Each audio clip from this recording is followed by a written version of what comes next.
Sorry about that.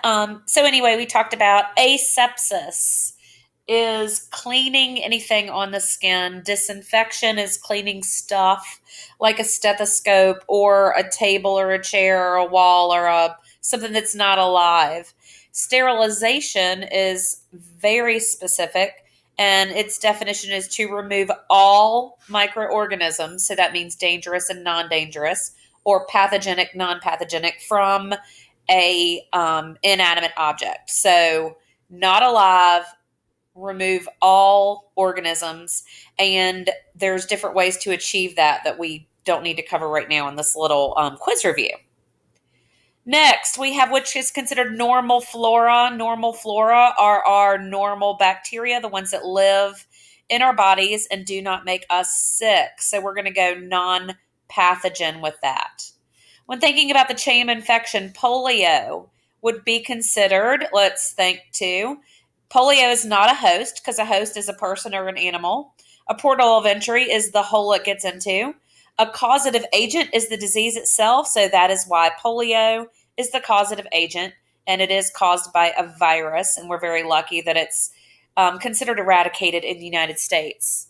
A cancer patient, like an AIDS patient, stands higher chances of acquiring diseases because of their suppressed immune system. So this means they are susceptible. If you're susceptible, you are likely to get it compared to a healthy host. So you are susceptible to disease. You're working in central supply and use aseptic control to destroy pathogens on scalpels and other surgical instruments. Okay. So you work in the hospital and you're working with these non-living things to destroy pathogens. We're going to call that sterilization. Of course, aseptic technique is any kind of cleaning, but destroying the pathogen makes it specifically sterilization.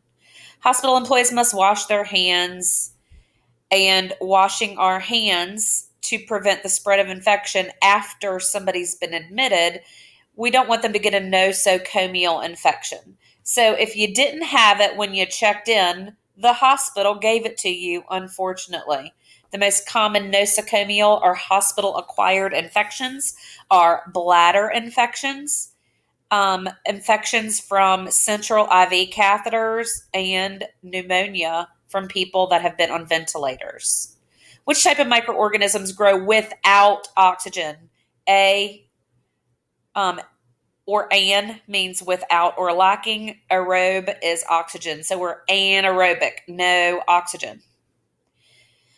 Carly, when hiking, so anytime we hear about a hiker or somebody being in the woods, we're thinking tick, tick, tick.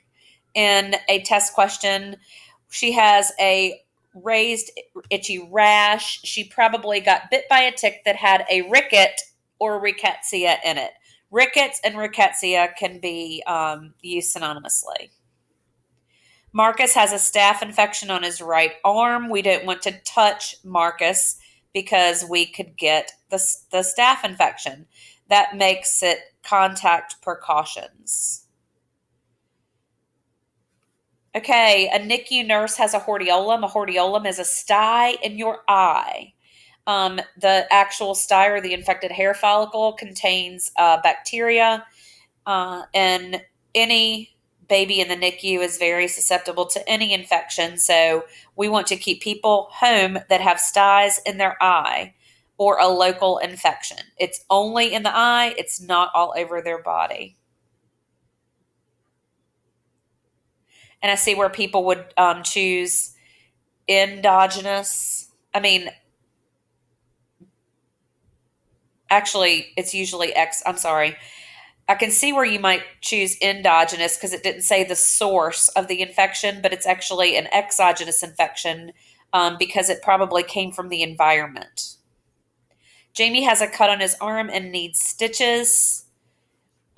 We can't sterilize an arm. We can't disinfect an arm. We can only use antisepsis or just cleaning it off with alcohol and possibly a betadine solution. The antimicrobial wash. Will a